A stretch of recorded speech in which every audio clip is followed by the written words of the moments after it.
record? All right, very good.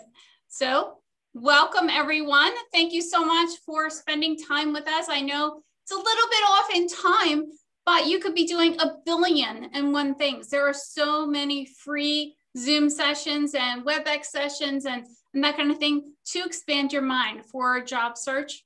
So I'm really glad that you're here with me. Adriel, let me introduce our speaker. Adriel is, he's the founder of Riveter, but it was by accident. I mean, he lost his job twice. Some of us can identify with that. I know I can, probably more than twice, all right? The first time he spent 6 months unemployed. He was stressed, right? He found no community, no guidance. Hey, I was there, done that, okay. After dozens of interviews and many, many rejections, he networked his way to his dream job. Huge pay raise, woo, right? Title bump, woo, right? And values alignment. The second time he was laid off, he decided he'd make sure no one ever felt down through that job search. You can identify with that as well. He never wanted people to have that again. So he started Riveter to help job seekers succeed in interviews, no matter what their background is. So you can talk a little bit about interviewing, both sides of that screen, and a little bit about the website and how it could help you. Take it away, Adriel.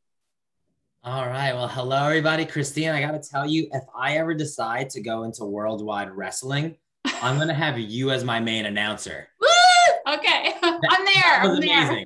That was amazing. I love it.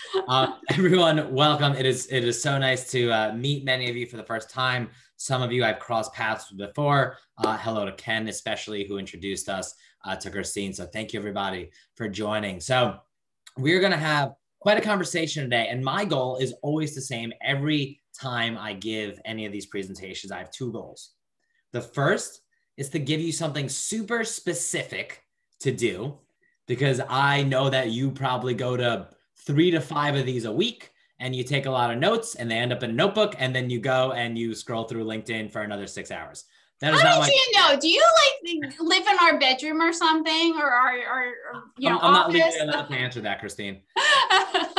No, so I imagine that happens a lot. And my second goal is to make this the most fun event you're going to have in 2021. That's how good this is going to be. And to make it fun, I'm going to do my best on a couple of jokes. Some of them are not going to land, but I need you to laugh anyway. And others you guys are going to be involved in, because this is going to be a much more interactive session than the usual. So let's get into it. Christine, would you mind giving me permission to share my screen, please? I'm so sorry. I thought I had, and I am sorry. Yes, there you go. As we get into it, I would love for you guys to introduce yourselves briefly in the chat, so I get to know you all and understand sort of what you're looking for. Just tell me really briefly. I imagine everyone's in New Jersey, but I still like knowing. I'm across the river. I'm in New York right now. But let me know where you are and the sort of industry that you're in, just briefly, so I can sort of make this as customized as possible. So we're sharing my screen. Christine, can you see my screen? Yes. Yep. Perfect. And I can watch your chat. So if you guys have questions throughout, please drop them in the chat. Sanjay in IT, perfect. Finance industry, awesome. So we're going to customize this as much as possible. So what we're going to talk about today is mastering the job interview. And I'll tell you a little bit about myself and some suggestions around that. But I want to start with this photo. I'm going to have a lot of photos and references throughout. So whoever can recognize the people in my photos wins an amazing prize. Anyone who's been to my events before knows this prize. I'm going to say your name and shake my hands like this. It is awesome. OC wins our first prize. This is Jeff Bezos. Well done, OC. Doesn't that feel good? Don't you want to be like, I thought that was you. It looks a lot like me. Actually, it does. Yes. I get confused a lot for the Brad Pitt image I'm going to use later. Oh, okay. It's tough. I know. But yes, this is Jeff Bezos. And so why does Jeff Bezos belong on the front of this random thing about interviewing? Because what we're going to be talking about today is being a confident storyteller. Being a confident storyteller. And if you look at Bezos, billionaire Bezos with clearly 6 nutritionists and a couple of personal trainers who is jacked. He is confident. And if you ever listen to him speak, going back to the 90s and through to his final days at Amazon, he is a storyteller. He paints a vision and he draws people in. And that is going to be our goal in any interview, to be as confident as Mr. Bezos and as much of a storyteller as Mr. Bezos is. So let's get into it. So quick description about myself to give a little bit of context. So hello, I'm Adriel. So I've been an entrepreneur for a long time and a storyteller for as long as I can be. So, bottom left, that's me in 8th grade. I was selling honey and different organic foods at conferences with a few thousand people there. And that's where I really learned confidence and storytelling. Little 8th grade boy surrounded by a bunch of middle-aged people trying to get healthy. It's going to take a little bit of confidence and storytelling to make sure you can connect with them. And that's where I really learned a lot of those skills. But moving along through a podcast where I interviewed folks like the founder of Netflix, through numerous startups where we raised a lot of venture capital money, through my own period of unemployment after a company failed and I was unemployed for 6 months, like Christine said, through a self-driving car company where I hired dozens of people, engineers and operators and marketers. And then now through Riveter, which I'll tell you more about in a second, it's storytelling that's really been at the root of it. And thank you to everyone, by the way, who's introducing yourself. I appreciate it. I'm reading all these, getting to know you guys. I see software engineers, MBAs, healthcare practitioners. So thank you. That's going to help customize as we go along. So very briefly, what is Riveter and why am I talking about interviewing? Riveter is a totally free tool and community to help you become a better interviewer. You're able to see tips about how to answer questions, watch how different people have answered various interview questions so you can get inspired, and then practice your own answers and get feedback from each other and from coaches. And it's a really nice place to come and practice, and it is free. So if you enjoy what we talk about here today, I encourage you to join. So what are we going to talk about today? It's really just about 2 topics. And who is this here? Who do we have here featured? We're going to talk about how great interviewers are confident storytellers. Now, does anyone know who this is? There you go. OC again, Matt McConaughey. That is Matthew McConaughey, the actor from Dallas Buyers Club, recently wrote a book called Greenlight. This is not a plug. I just like the book. I'm using Matthew McConaughey here again because storytelling is so core to what he does in his profession, but also because there's a particular story of his that I want you guys to know and remember. When he won the Oscar for his portrayal of the lead character in Dallas Buyers Club, he came on and he told the following story. He said, you know what? When I was 15 years old, somebody came up to me and they said, Matthew, who's your role model? And he said, well, I need a few days to think about that. And he comes back to that person a few days later and he goes, I thought about it. I figured out who my role model is. My role model is me in 10 years. And at 25 years old, he comes back and he meets that same person. He goes, well, Matt, are you there yet? Are you your own role model? And he goes, no, not even close. Not even close. My role model is me in 10 years. It's me at 35. And what I love about that story and where I think that applies really well to what we're going to be talking about here with interviewing is our goal is to tell those stories that are easy to remember, that are simple, that are memorable, and that are personal, and that really create a vision for the person you're speaking to. One of the things we talk a lot about when we talk about interviewing is how do you draw people into your world? How does somebody interview Susan with 5 years of experience in human resources and say, wow, this person really understands how to work with vendors. And this person is so exciting to be around and really wants to build a better culture. I want to work with Susan. Or when Perez talks about his PMP experience in financial reporting, no one's hiring Perez because he's good at financial reporting and forecasting. They're hiring Perez because he can paint the vision of what he does with that. He can paint the vision of the business decisions that gets made, of how he helps companies look around corners, and he uses his financial reporting and forecasting skills to do that. But it's not about what you do. It's about the vision that you paint for people. So that's what we're going to spend a lot of time talking about. So we're going to break this down into confidence and into storytelling. So I'm not going to ask you to identify either of these 2 people. I imagine you know who they are. But hey, if you want to win the prize, feel free to type it in there. It's a big prize. It's very exciting stuff. Let's see, the Green Lantern. Almost. Clearly a superhero fan over here. So we're going to talk about confidence first. And confidence, we're going to talk about it in these three contexts: practicing, what your pregame ritual is, and smiling. And I think confidence, more than anything, is really what carries people through an interview. Because for many of you, for Superman and you, that's right, this is Superman on the left and Joanna on the right. For many of you who have been unemployed for months, maybe over a year because of what we've been through, that confidence is the biggest battle. And I'm going to be blunt, because it feels shitty to be on your 15th interview with after 14 rejections and 1,000 ghostings and nobody's looking, and you've paid coaches hundreds of dollars and you've gone to these events and you're exhausted. If you show up to an interview exhausted, which is honest, but if you show up to that interview exhausted, there's no chance you get there. It's that confidence and whatever you got to do to build that confidence that's going to get you across the finish line.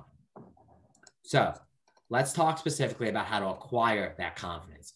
Who knows who this is? This is a big one. Come on, OC, we know, you know. We know OC knows. We know OC knows. I'm wondering if anyone else has ever seen any pop culture. But so tell me if you recognize who this is. But what we're going to talk about here is the importance of practice. There's no such thing as being over-prepared. I think if you practice what you're going to talk about, practice your best stories, practice your responses to different answers, you are going to come across more capable. What practice helps you do is it helps you perform, and it gives you the confidence that you can perform. So what that means is that practice helps you do a good job.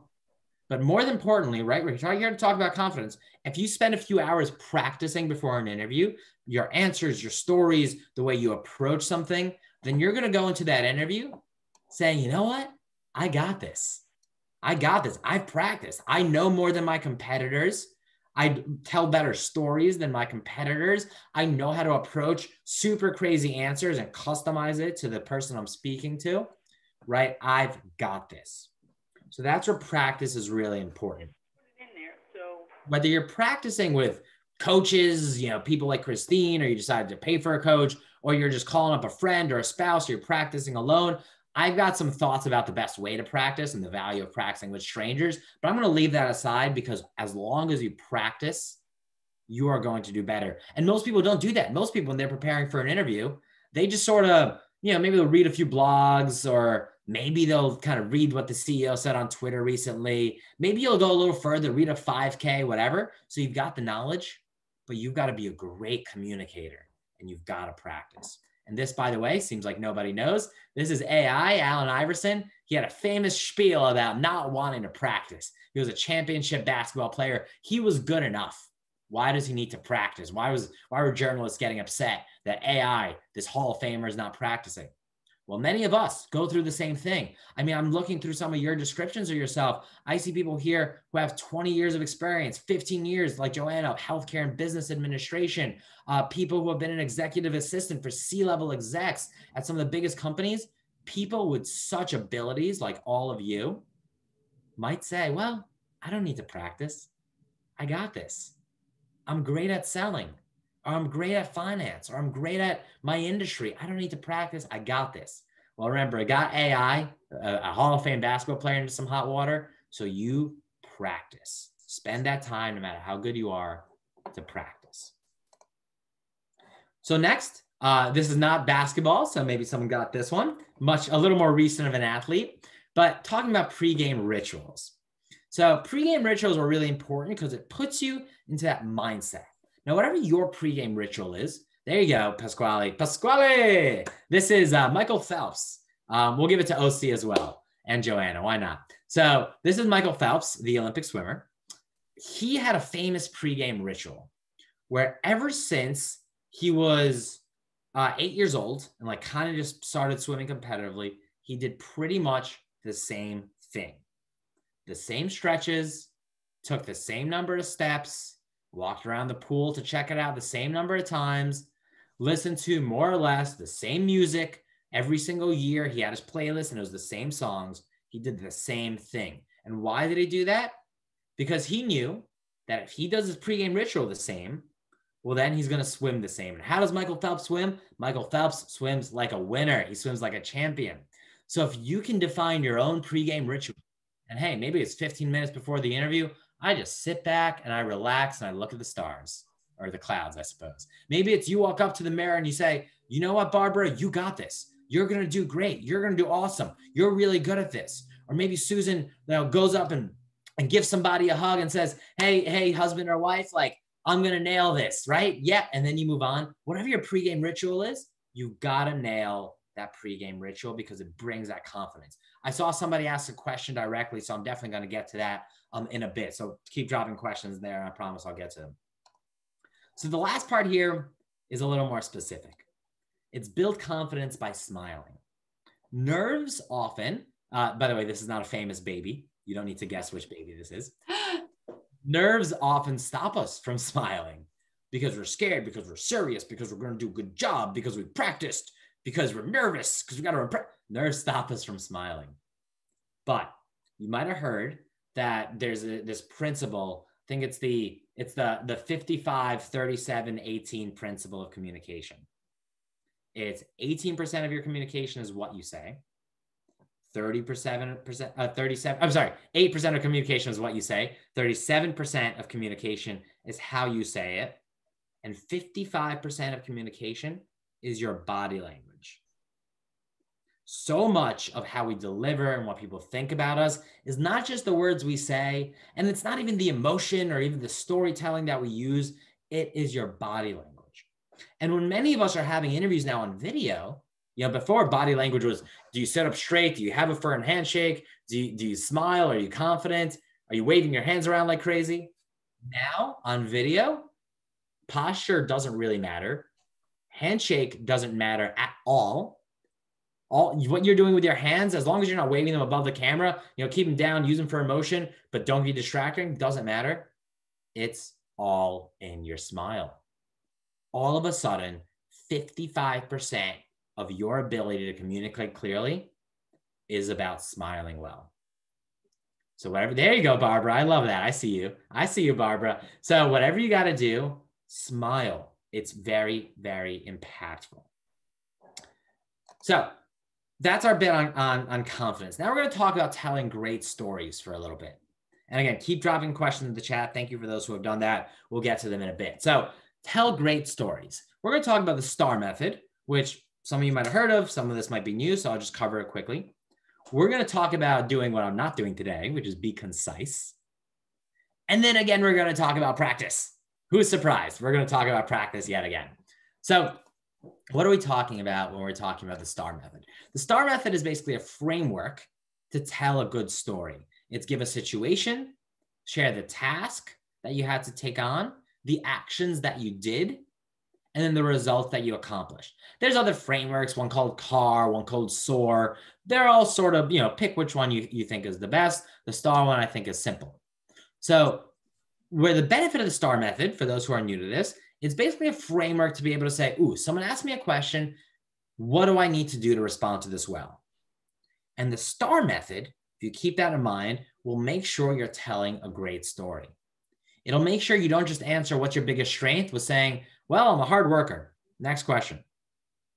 All right, it'll make sure you don't answer, tell me about a time you failed. Well, last year, actually, I was hoping to put together a project and we didn't put together the project and that really sucked. It'll make sure you don't do that. It'll make sure you tell a story. Now, when you're telling your story, sharing the situation that really built up, the task you took, the task that you had, the actions you took, and the results that came of it all, I want you to bring in a little bit of drama, right? I want you to have your inner Bezos, who's talking in 1996 about how this internet thing is going to be the biggest deal ever, and how if you could just sell books on the internet, you could build $1 trillion business. Bring in a little drama.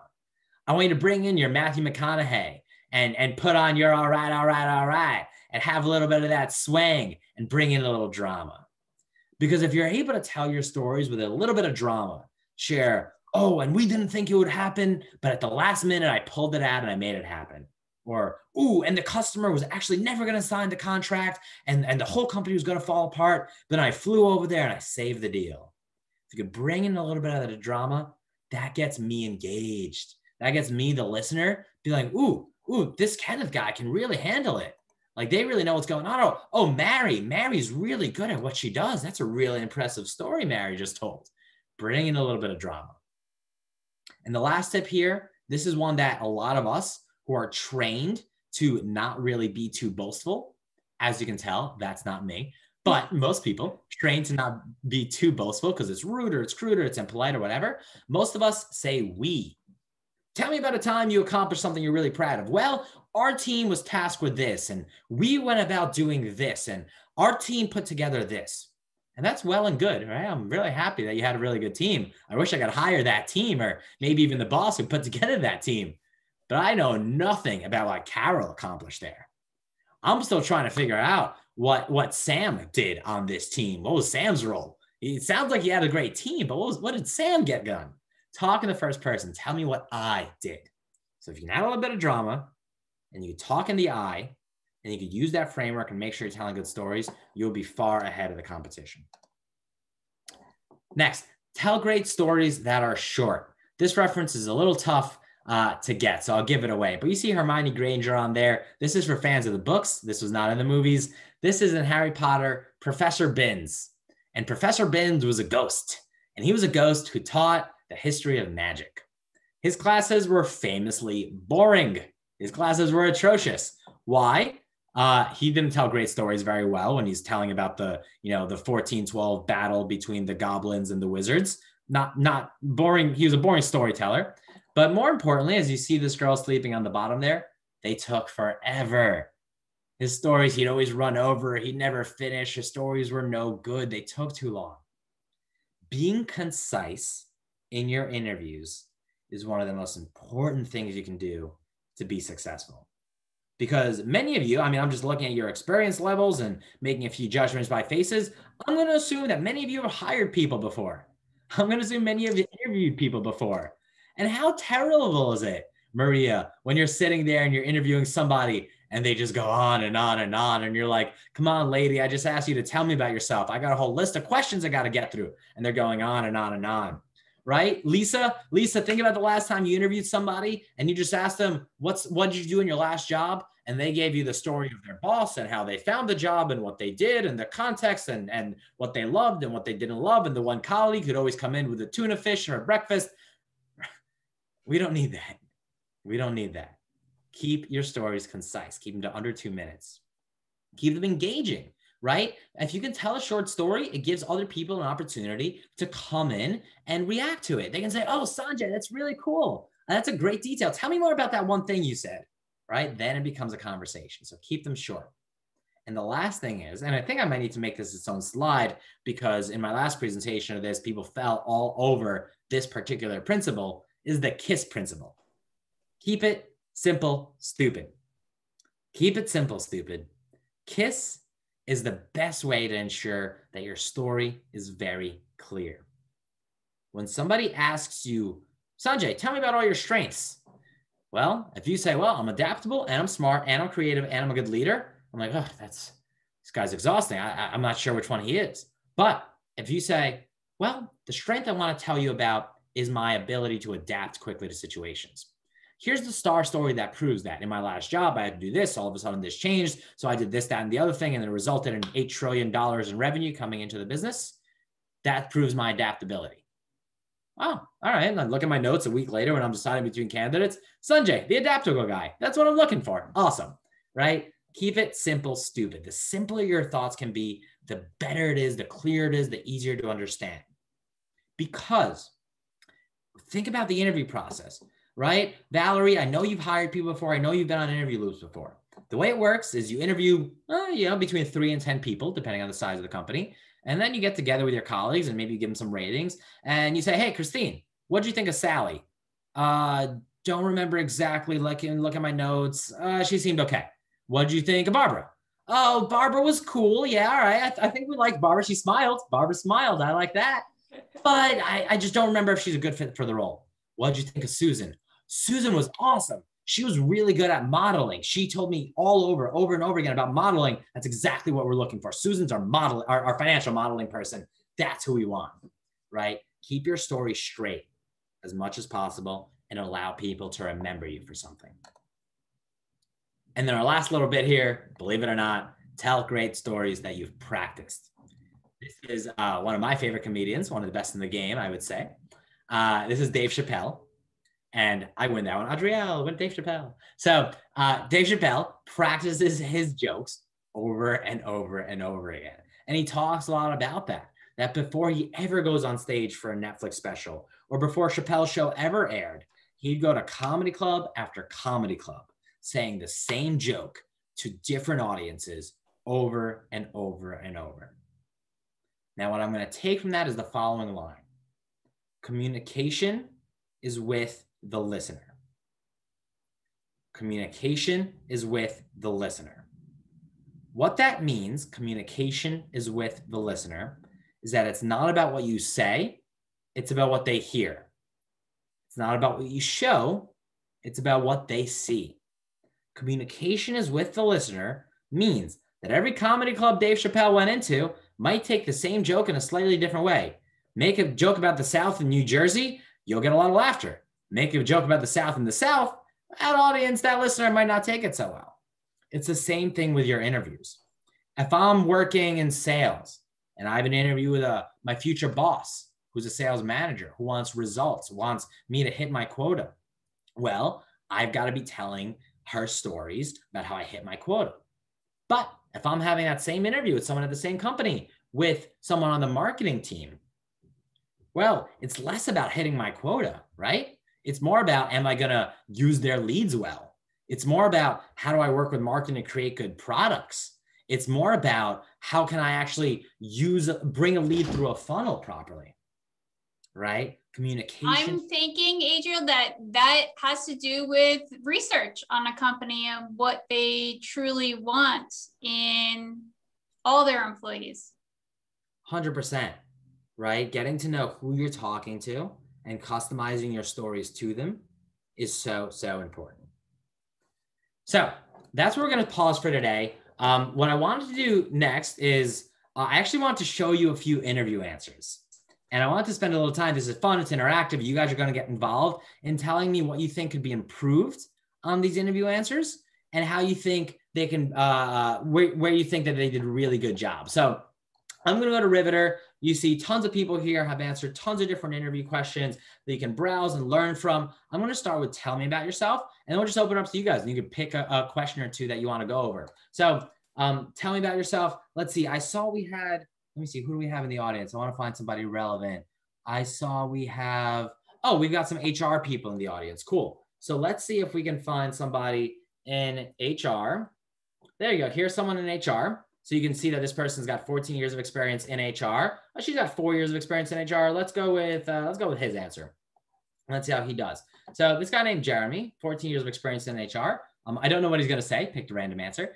So let's see how he answers it. Throughout his answer, write in some notes into the chat. What are some things Justin is doing well? What are some things you think Justin could improve? Write them in the chat. We're all here to just help each other out. As you can see here, people have given him feedback. It's a nice place to just get feedback, see how you can improve.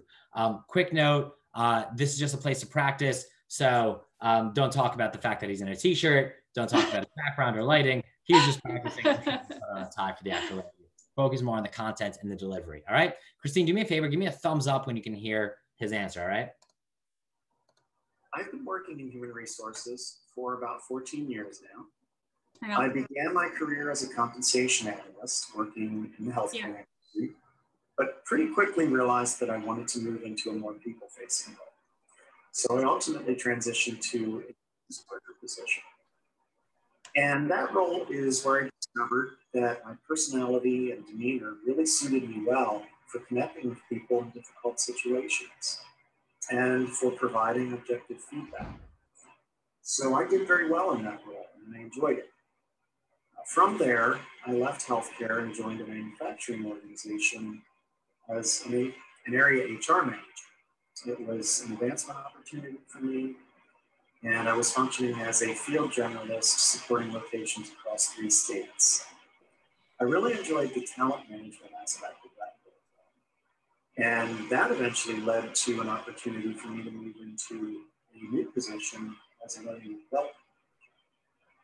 And that role provided me with a larger geographic footprint, as well as the chance to build out a learning and development function that did not previously exist.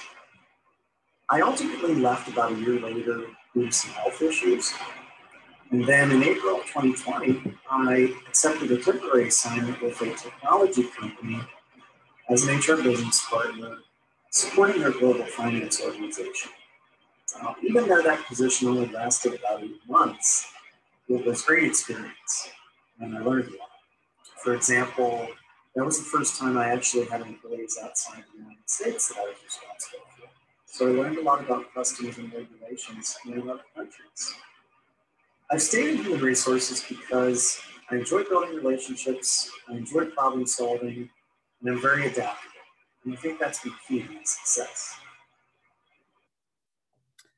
All right. So that one was actually one of the worst noise background things. So I picked a bad video there. But what did you guys think? Let me see. So I'm just going to scroll to the top here. There are a lot of comments. Yeah, Christine, why don't you walk us through it? What did you think? Comment on some of the comments, and you're a professional at this. What did you think? I am. You know what? I'm HR. So yeah, I kind of agree with the other HR people, as well as people that have been on several different interviews. I think that he is going on and on and on, and he's not KISSing it, so to speak, but there's no emotion and no excitement. It's just kind of droning on about his experience, and this is who I am, not the STAR method, not, you know, demonstrating. He has pretty good eye contact, although it seems scripted, but there's nothing else to it. So not exciting to watch. Absolutely. I think Barbara mentioned it's very long. I think this tell me about yourself answer should be under 1:30. You're just here to tell him a brief answer. I also think he makes the cardinal. I'm actually glad I picked this one. I think he makes the cardinal sin of the tell me about yourself answer, which is doing a resume walkthrough. Yes. This Yes. is what I did first. This is what I did second. This is what I did third. Then I did this, but then I did that. And then I did this, right? He does a resume walkthrough. There are moments where he did a really great job.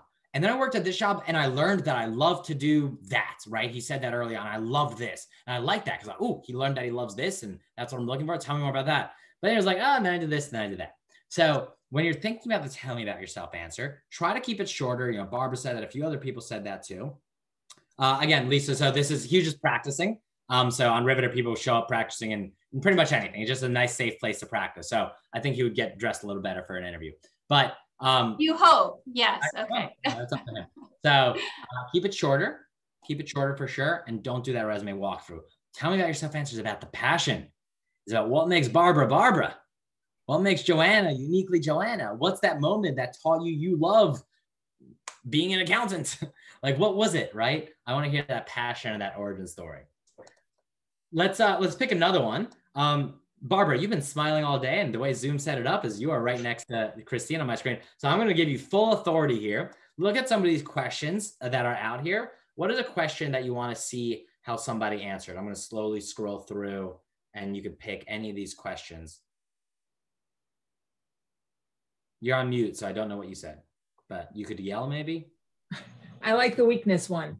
Ah, the weakness one. Beautiful. So that's up here. So tell me about a weakness. And Barbara, what do you do for work? Like vaguely roll in? I'm trying to transition into HR. I'm taking some courses, got to get my SHRM, all of that. So I'm an infant when it comes to this, but I've had a lot of different jobs and careers and industries and all of that. Let's do HR then. Let's do HR. I saw this person over here has an HR answer. So this is Steven. He's been in HR and customer support for 20 years. That's all we know about him. Let's see how Steven answers the tell me about an interview question. Again, give a little feedback as we go along.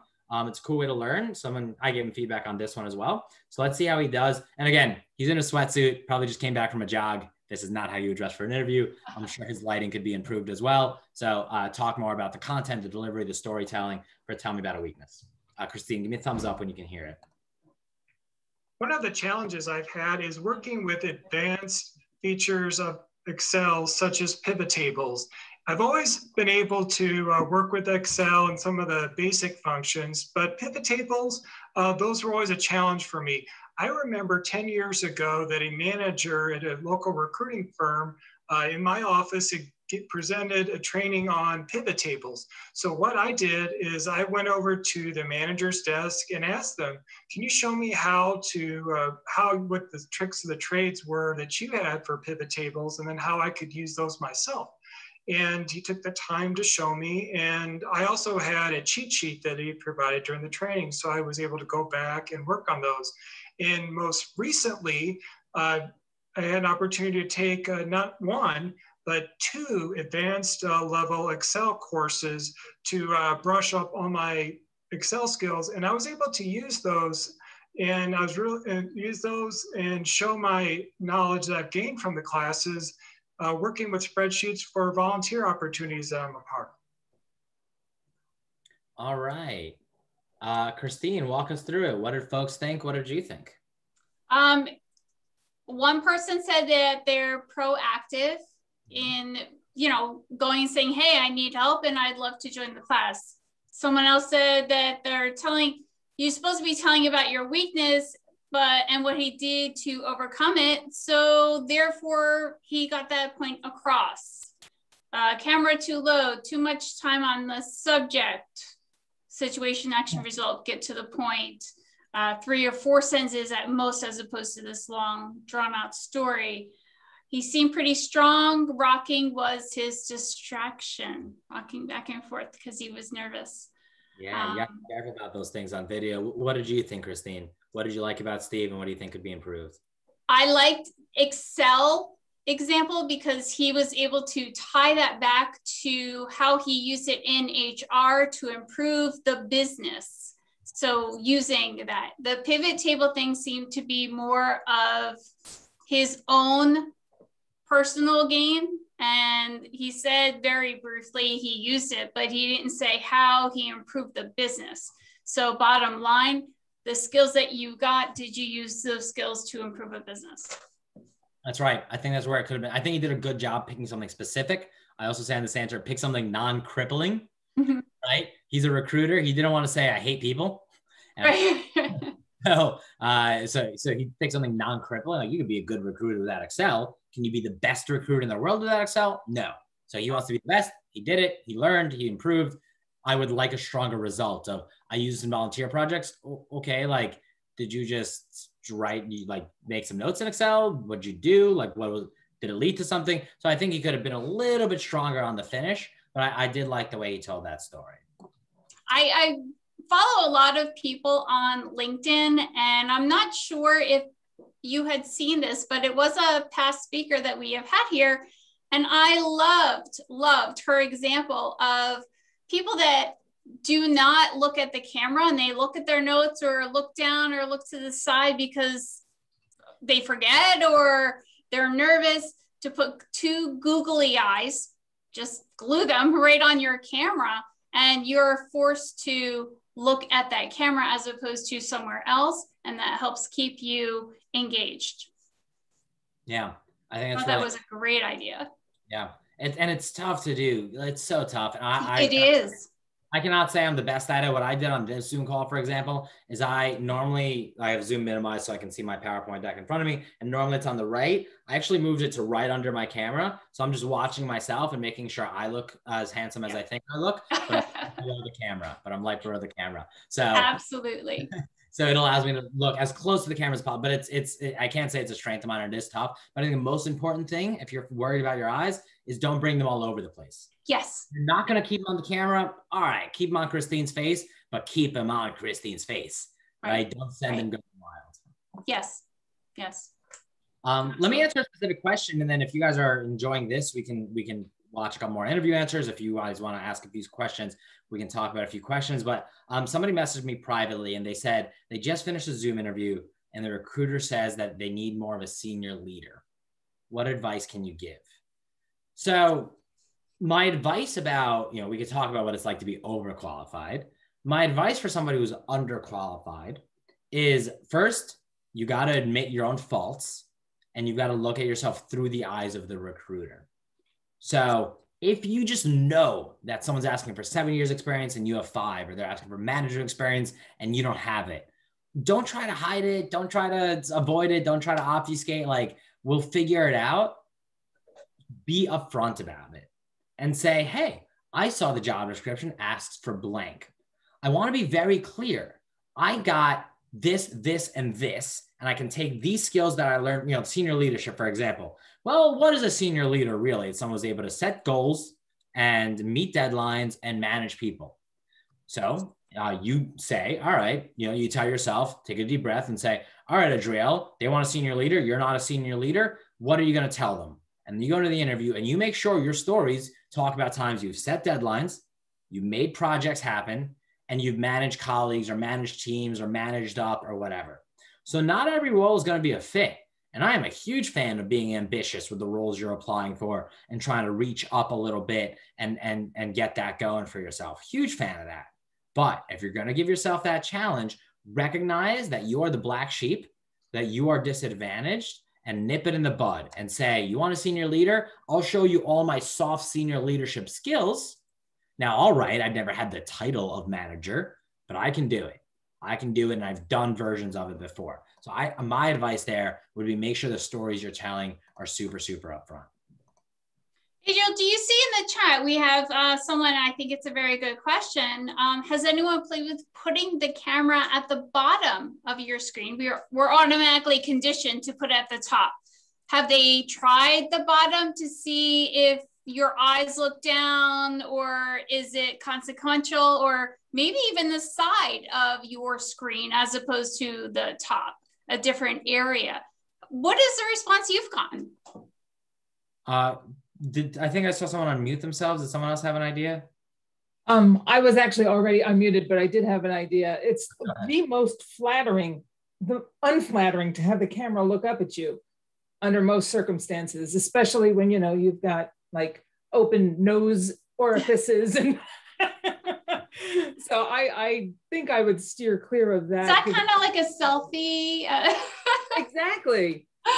Yeah, I totally agree. So just like camera etiquette is try to keep the camera at eye level or higher, right? Okay. As long as you're not balding in all the wrong places, this would be even better. But eye level or higher just looks a bit more neat. And neat, also professional. You're not looking down on the person.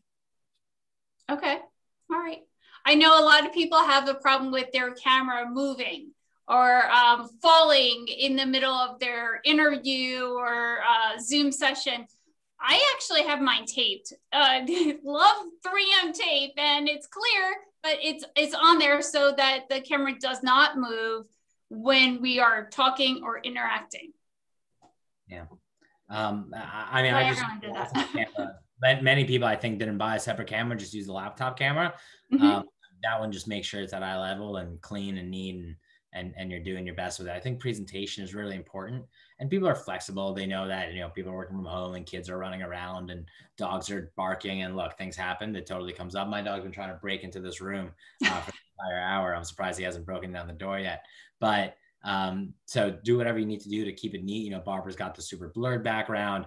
Somebody made this for me as a gift last week, so I've been enjoying this one. Keep it really simple. You know, if you could have the professional setup Christine does, or the simple setup I see on Vito, where he's just got a door behind him, like that's totally great. If you don't like your background, you're uncomfortable with it. I see Tyus has just very pretty greens. That's all right. We're all living this Zoom thing together for the first time, figuring out etiquette. Just keep it neat and simple. I actually like my laptop camera better because it's more focused on me. But because I have multiple screens, I ended up getting one of these extra ones, which shows like my entire house. So I was happy to find the blurred background, and I'm always happy when I can keep the bathroom door shut. So it's, yeah. I prefer the camera. Oh, go ahead. I was just saying I prefer the built-in camera because it's usually closer to you and more focused on you. I can't find an external camera that does that. Yeah, and the built-in cameras are fairly good right now. They'll do what you need them to do.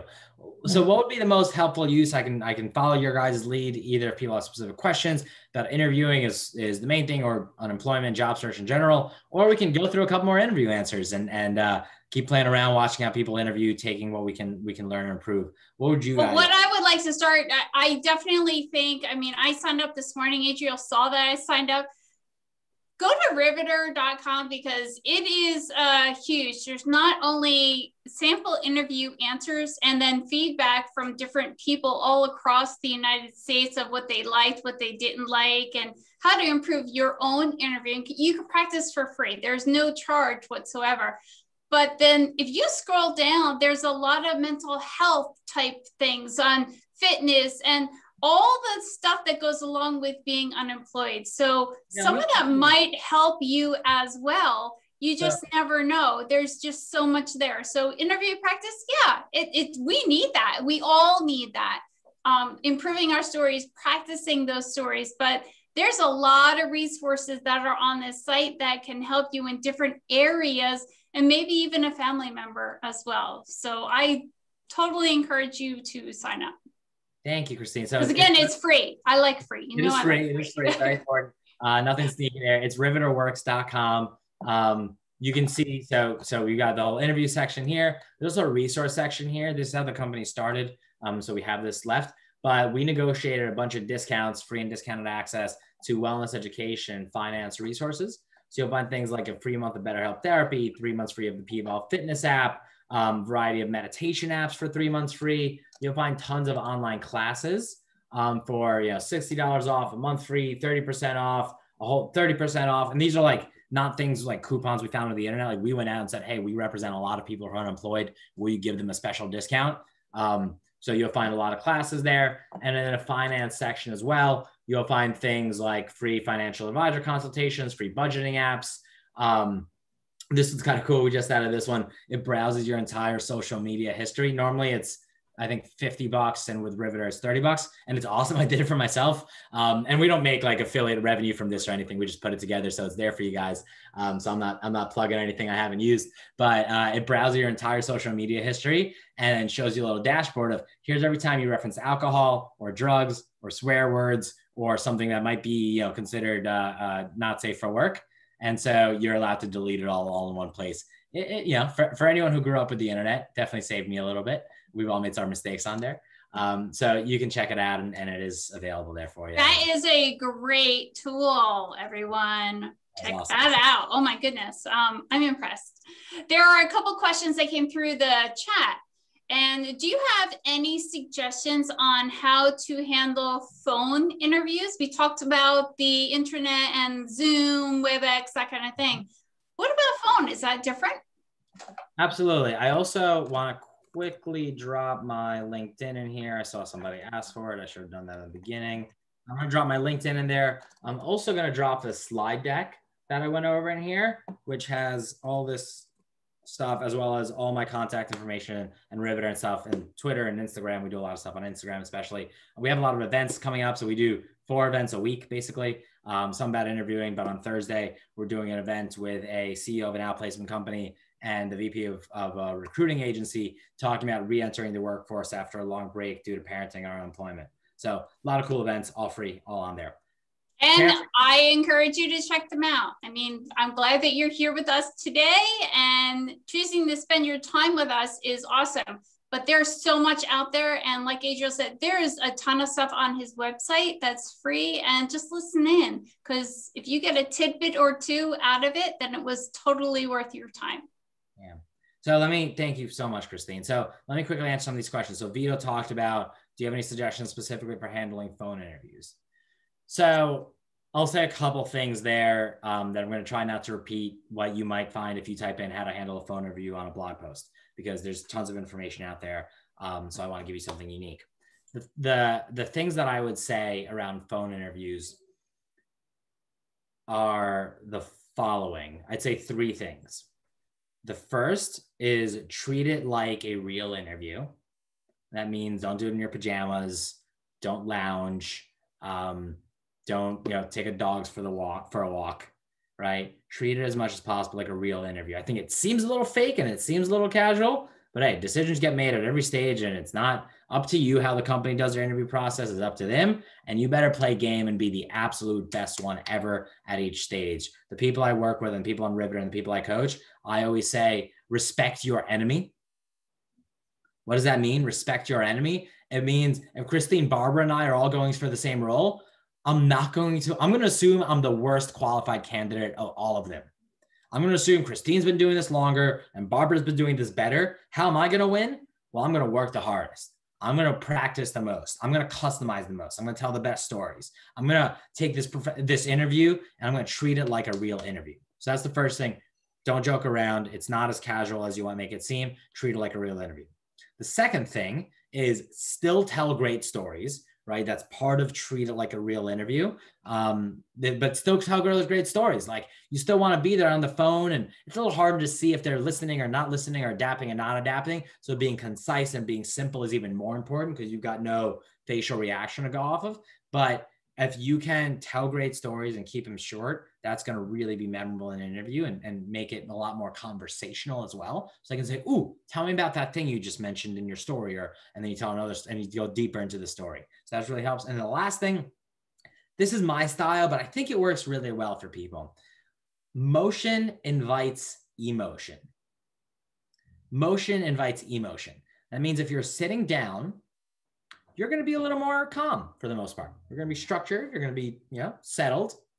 And if you're standing, and even on a phone interview, you're waving your arms and you're being passionate and you're bouncing up and down a little bit. And this, if I were doing this on a video interview, would be crazy annoying. So I wouldn't.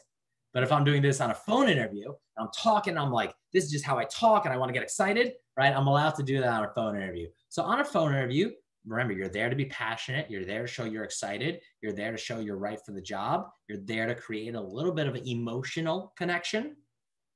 Try standing. Get on your AirPods or your headphones or hold the speaker to your mouth or whatever. Try standing and practice it first. Don't do the first time you ever talk on the phone standing up on an interview, but practice first and try to use that motion invites emotion reference. I hope that can be helpful. I agree. People think I'm crazy. I stand all day long, every day that I work. So my chair is here, it's behind me, but I'm standing talking to you. If I sit, you can't see me because my laptop and desktop is propped up. So you have more emotion, you are paying attention better, and therefore you can tell better stories. Absolutely. So Barbara asked, how do interviews work? Can I watch and delete or keep private until I want feedback? Great question, Barbara. Everything on Riveter is default private. You actually need to click a button to share it with anyone. So the default is you practice your answer and it is going to be private. You can have, for now, as many private videos as you want, totally for free. That's going to be changing in about a month. Or you'll have a limited number of private videos for free and then super cheap to upgrade for more. But private videos, totally free to have as many as you want. If you want to make it public, meaning share with the Riveter community for feedback, you tap a button, make it public, then make it private again later. What people really like is they record a bunch of different answers to the same questions, so that every time you only have an interview every couple of weeks, really at best. Every time you have an interview, you come back, you rewatch some of your old private answers that are there just for you. It was like, all right, how did Pauna answer this before? Right? Let me just get back into that mindset again. So keep them all private. You could share them publicly. And then there's a version on there where you could share it with a coach. If you just want a coach to see it, you could just share it with a coach. So it's not private because your coach can see it. It's not public. All of Riveter can't see it, just you and your coach. So hopefully that answers that. And if you have more questions, please let me know. Joanna asked a question. Maybe you can answer that about. Can we briefly talk how to approach a recent merger in the company that we're applying for? How is HR thinking of our questions? Ooh, super interesting question. And Christina, I'd love your thoughts here too. I think they're all going to be different. So it's very hard to give a blanket answer. I would say you should really get to know the team that you're joining and their goals. Because even if the merger happened last week, it's going to take some time for your team to be disrupted. And if they're hiring for your team, it means that the company that acquired or merged or whatever still cares about that. So if you get to know your team that you're interviewing for and their goals, and as they relate to the broader company based on what you send for press releases, ask good questions to the recruiter, ask how things are changing, things like that, you'll be able to customize a little bit. But if they're hiring for your team, do your best to understand your team's goals as they relate in the coming year post-merger, and customize your answers to that. There's one tip I always really like as well. Everyone says informational interviews, try to get to know people at the company, teaches you about the culture and how to interview and whatever. I think that's the best advice in the world. But if I'm trying to interview at Amazon, if I'm interviewing at Amazon and I reach out to people at Amazon and say, hi, my name is Adriel, I'm interviewing at Amazon. Can you talk to me and give me some tips? They might be a little reluctant. Like they might not want to mess with their rules, with HR, whatever. But my pro tip here is if you find somebody who recently left Amazon, if you find somebody who, you can see this on LinkedIn quite easily, was there 3 or 6 months ago and you reach out to them, say, hey, my name is Adriel, I'm interviewing for Amazon. I know you left 6 months ago. I'd love to just ask you 3 questions about what it was like to work there and about the culture. Then you'll get somebody who has nothing on the line, who's not worried about getting in trouble with anybody, and will be able to tell you pretty openly, because they don't care anymore, about what the culture is like, about what the goals are like, about what the teams are like, things like that. So when you're reaching out for informational interviews, which I think is the best thing you can do during interview prep, try to find people who had previously worked at the company. Christine, any other thoughts about handling a merger? It's very different for different size companies and things like that. But what do you think? I think you are point on, and you can guess as much as you possibly can, but doing that research is a little bit more limited because you're not sure what direction that company merger is going in. So you kind of have to do as much research and ask those PR questions. I really liked your suggestion on that of what they see for the future so that you can formulate your answers for an interview. Yeah. Absolutely. We do have a few questions about, tell me about yourself. And I know that is addressed on the Riveter app, and all they have to do is go to that website. Short, sweet, to the point. We talked about that in this session. Is there anything else you would like to add? Yeah, absolutely. So I just want to see, how do you come up with a good story for telling about yourselves or things like that? So in the Riveter tool, there's a bunch of places in which I give video tips. They're 1 to 2 minutes each about how to answer different questions. Tell me about yourself, and a couple of others are totally free, so you can check that out. But I think the big thing, I'll say 2 things about telling me about yourself. A is I'm trying to figure out your origin story, right? Not your entire comic book, but the origin story. When did Vito begin to love whatever it is Vito loves? When did Noelle really fall in love with this particular version of this particular cloud infrastructure that she now gets to work on, right? I want to know that origin story in as simple way as possible. I might say if I'm applying, my whole thing is like sales at startups. And let's say I'm applying for my last job was selling at a self-driving car company. Let's say I'm applying for another self-driving car company. I might say something like, so I've always loved sales at startups, and I fell in love with the self-driving car industry specifically when I was actually running a podcast series all about self-driving cars and interview people from this and that company. Then that led me into my first self-driving car experience. That was absolutely incredible. And I sold some of the first deals in the industry, yada, yada. Now I'm excited to be here, right? I love that. I love that story. And I think people see it in their mind. It's more of a visual.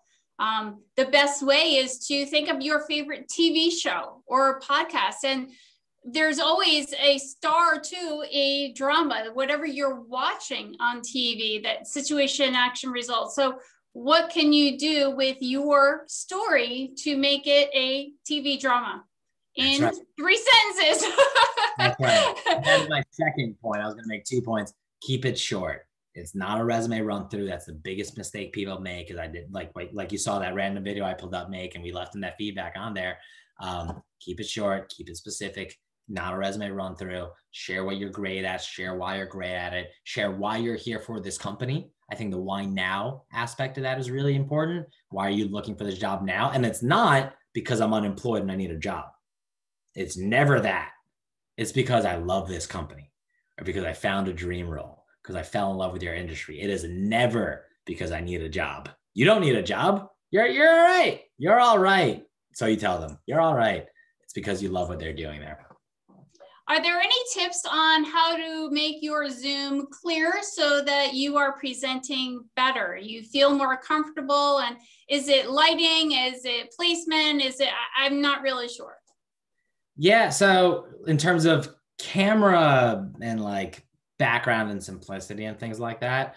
I think a couple things. The first is if you can have a light source in like behind your camera, that would be best. If you're in front of a window, or a lot of people have ring lights or things like that, just make sure you have good lighting. If you have glasses, ring lights can be a little bit tricky, but nothing's perfect.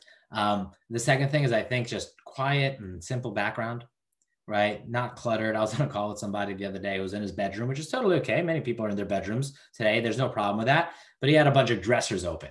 I'm like, all right, come on, fella. Like, close your dressers. I don't know what to say. So those are just two simple things you can do.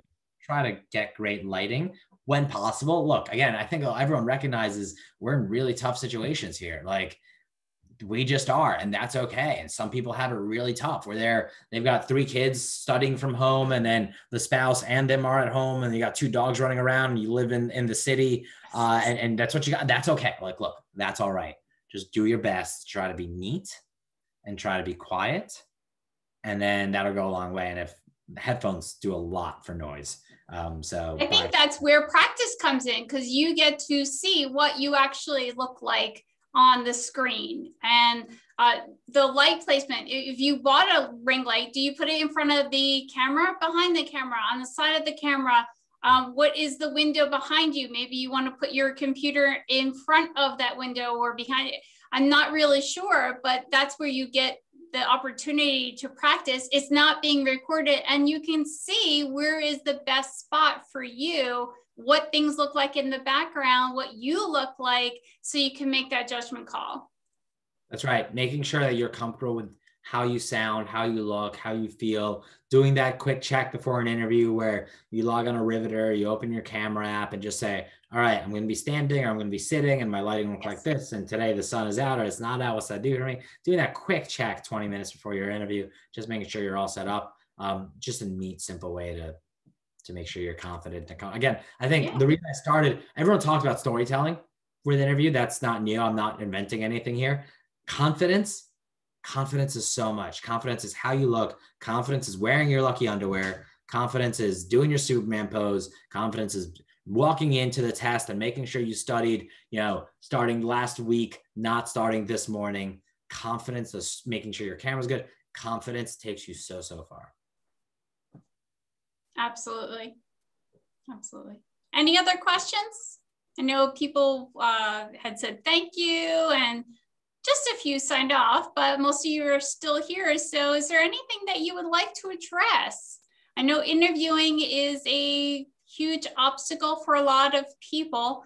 And now that we're in the Zoom age, it's like even more intimidating on a lot of respects. So anything? I think that's it, Adriel. All right. I'd love to just leave on 2 quick notes. One related to interviewing, one much broader. The one related to interviewing is the following. One of my favorite stats in sports, and I'm sorry, OC, I'm going to mention basketball again. I'm actually not much of a sports fan, but there's so many beautiful metaphors there. One of my favorite statistics in sports is that if you take all of the shots that Kobe Bryant ever missed in his career, and if you don't know Kobe Bryant, he was a Hall of Fame basketball player, passed away last year. If you take all the shots Kobe Bryant missed in his career and you put him on a list of all the shots anyone has ever taken in professional basketball, he would rank 70th. Let me repeat that. Kobe Bryant has missed more shots than the majority of players who have ever played basketball have even attempted. So what does that mean? It means you're going to miss a lot of shots. It means you're going to get rejected over and over again. It means it's going to suck. It means it's going to be painful. It means you're going to get ghosted. It means someone's going to pass you over for somebody younger or older or more qualified or less qualified or cheaper or better or smellier or more orange or whatever. It's going to suck. Nevertheless, you keep taking those shots. Interviewing is your most important metric in job search. The more interviews you get, the better the chance you'll get at getting the job. That's on interviewing. And my last tip is a little shorter. A gap in your resume is not a gap in your life. I think it is. Absolutely. Preaching to the choir. It is very hard to be unemployed. You feel like you go to, we haven't been to parties very often lately, but you feel like you talk to a bunch of friends over Zoom. They say, how's it going? You say, honestly, sucks. And then, you meet someone new and they say, oh, like, what do you do? And you say, honestly, not much lately. And you get rejected and your spouse comes home from work and you ask them about their work and your kid calls and, you can't say anything great to your kid and that's frustrating and it sucks. The whole thing sucks. However, there's bright spots to it. Unemployment could give you the opportunity to take better care of your health, give you the opportunity to meet more people, give you the opportunity to learn new skills, give you the opportunity to try new things, give you the opportunity to read a lot of books, take a lot of walks, go on a lot of runs, watch some good movies, try some weird stuff, pick up painting, whatever. A gap on your resume is not a gap in your life. And if you could, you're going to land, not concerned about that. It's not the issue. But if you can look back upon this 3 months, 12 months, 18 months, whatever it is for you, and say, you know what? That was actually not so bad because without that, I never would have accomplished blank.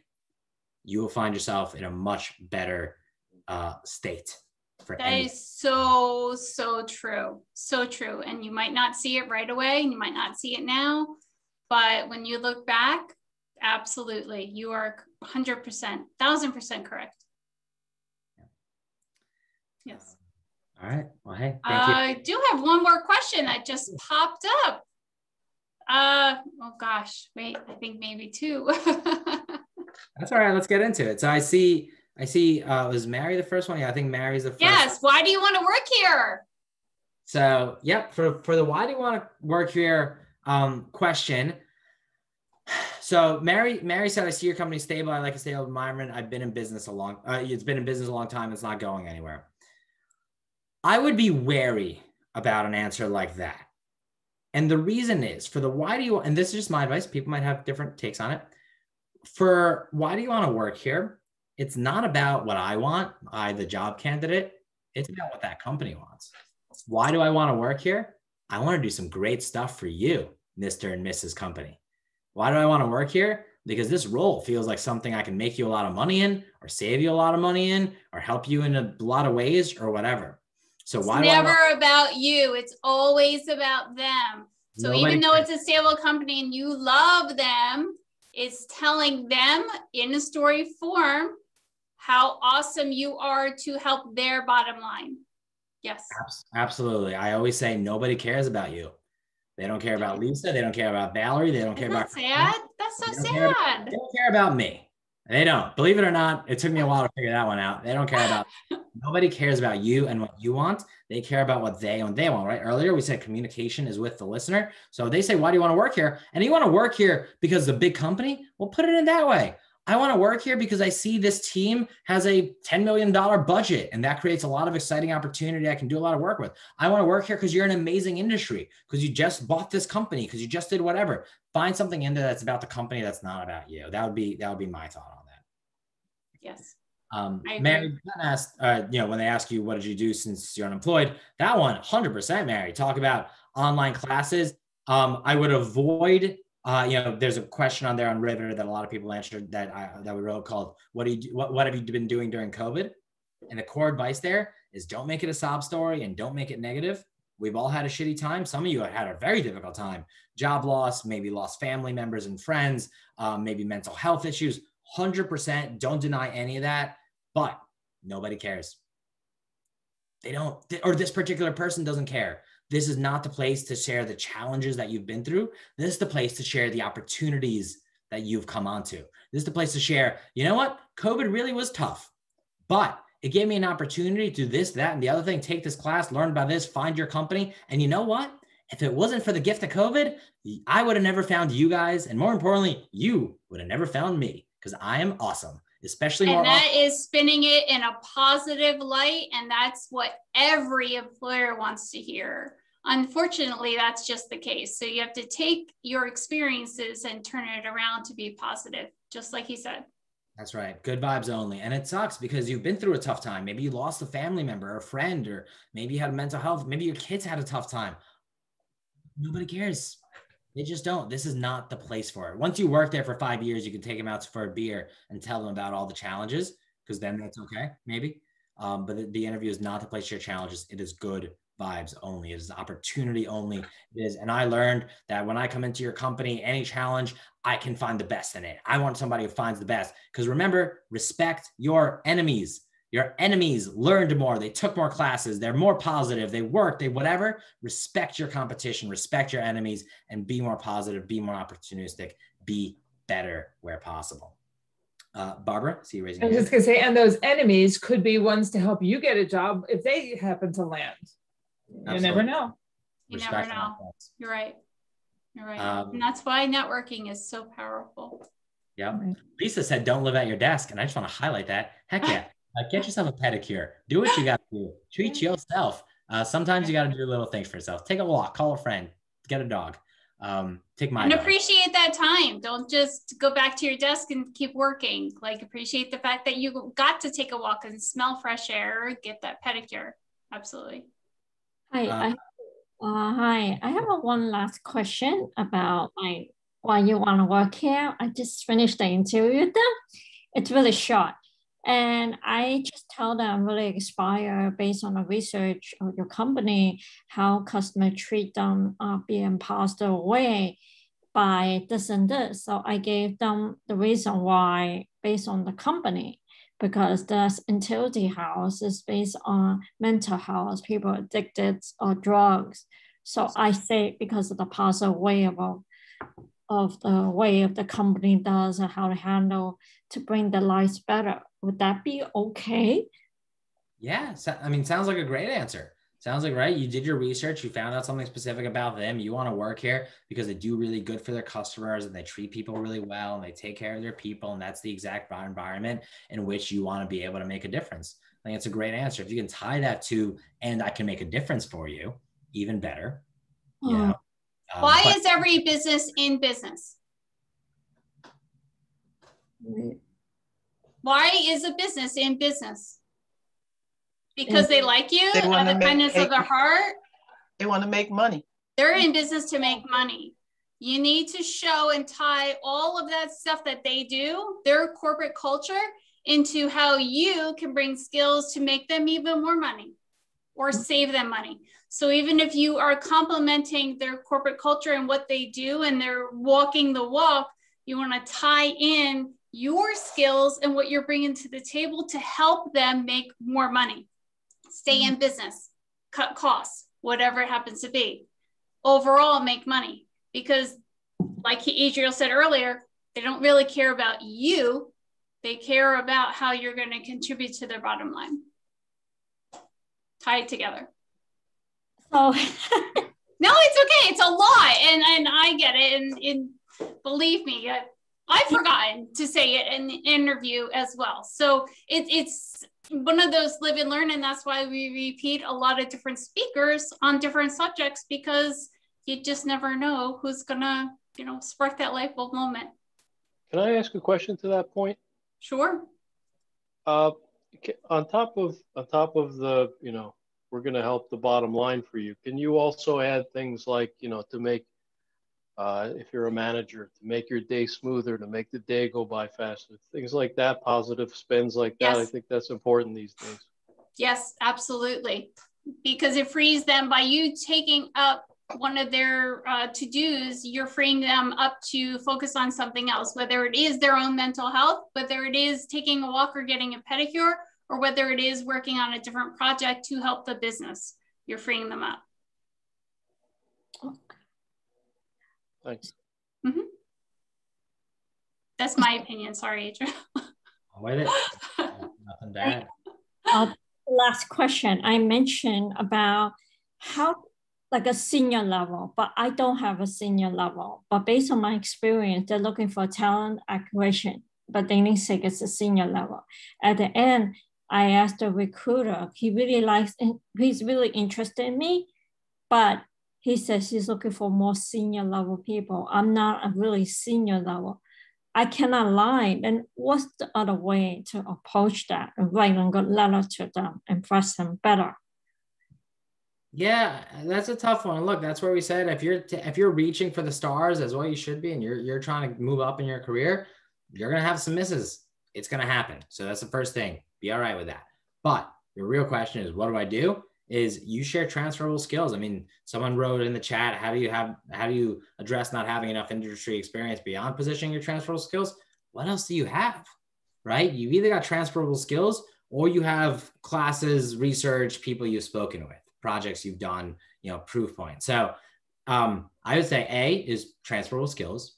B is, and I'm getting better. I've taken this class. I've gotten this certification. This is kind of answering your question, Susan, as well as OC's question about industry experience. I've taken this class. I've done this course. I've gotten to know these people. I've gone to this conference, whatever, right? What have you done? But then the very last part is, if this is, and you only do this for the companies you care the most about, because you can only handle so many. And, we didn't talk about target lists and really limiting your search and whatever. But what you do, if you really want a job, do you think you're really good for it? You do a project that shows you can do the job. You say, hey, here's an example of what I'll do for you. If it's a sales job, I put together a list of 100 prospects with email addresses. If it's a marketing job, I put together a campaign. If it's a graphic design job, here's an idea what it might look like. If it's a recruiting job, I saw you got these open listings. Here's 3 candidates for each listing that I found on LinkedIn. Whatever it is, respect your enemies and stand out from them by doing that extra work. So if you're worried about seniority or underqualification or industry experience or whatever, and this is a company you truly love, because you're not going to be able to do this for everyone, because it takes a whole lot of time to do well.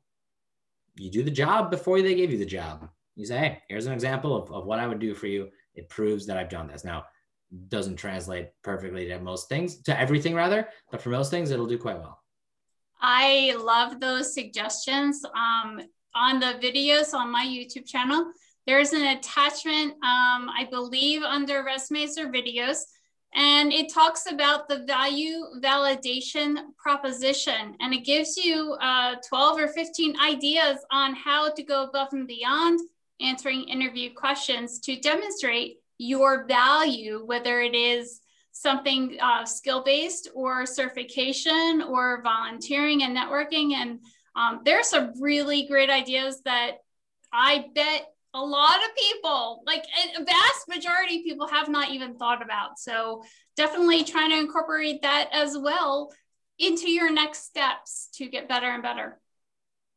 That's right. Christine, I'm sorry, is that actually a video or was it attached to a video? It's attached. Okay. In the Dropbox. Thank you. Mm-hmm. It's really great. So I only share really great things. Okay, we have a lot of this.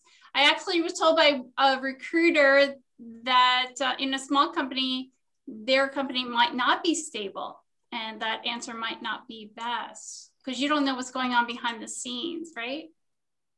Yeah. I mean, we were talking about, can you share that this company is stable? They've been around for a long time. Look, small companies, you never know. Even if it's a company that's been around for 10 years, if they're a small company, the CEO retires or dies or gets bored or sells it to a private equity fund or whatever, that's it. Company's gone. Everyone's out of a job. So, stability, as we learned this year, there's no such thing. And that goes for government people too, just so you know, there's no guarantees. Pretty much. Folks, I do need to sign off in a few minutes, but I did say I wanted to leave. I started this with 2 goals. The second one was to make it fun. I hope we did all right there. I hope we did all right. I know Barbara had fun. And I know Mary had fun. I've seen Mary cheering for me the whole time. There you go, Mary. The rest of you, I'm uncertain about. Yeah, Thais had fun. Susan had fun. Vito, how'd we do? Vito, let's see some action over here. We had fun? Yeah, there we go. We had fun. All right, so we did that one. We had some fun. But the most important one beyond the fun was to give you something actionable to do, right? I talked about practice over and over again. And it's something most people don't do. They're afraid to do it. They look at the camera, they click record and they're like, oh, that was scary. I don't want to do this. I don't feel like doing this. I don't want to get better. I don't know if it'll make me better. I don't know why I should do this. I don't want to hear it, folks. You just spent an hour and 20 minutes listening to me babble. The one thing you got to take away is practice. I would love for you to go into Riveter, record you could watch some of the answers to tell me about yourself, but just focus on the tell me about yourself question. You go in, You'll find it right up there at the very top, and it'll say, tell me about yourself. And you can see my tip that I gave. You can see how some of the people answered it, but don't just ingest information. Stop going to webinars and just taking stuff in and taking notes. Do it, right? Put something out there. Record your answer to tell me about yourself. And you'll get more comfortable. The more often you do it and record yourself over and over again, the more comfortable you'll get and the more confidence you'll build. And then all the other questions, they're a piece of cake. It's no big deal. Absolutely. You keep it private. Someone asked earlier about privacy. You don't have to share it with anyone if you don't want to. Just practicing on your own is fine. If you do want feedback, I will give every single tell me about yourself answer feedback. I'll watch it. I'll help out. I'll try to get specific, and you can take it down private later, whatever. Privacy is first and foremost. Try that thing. Dedicate. When I log off, I know you got nothing going on immediately after this. So go log off on one specific thing, and you'll be grateful for it. You'll be grateful for it. So to Christine, I just want to thank you. And thank you. Thank you very much for your time today. I appreciate you coming, sharing the information that you did with your slides, as well as that website. That's so awesome. And I hope that you all take advantage of it and tell your friends, even if you weren't here today, they can go on. They can create an account for free and, practice. That's right. All right. Thank you so much. We'll see you next time. Bye. Take care.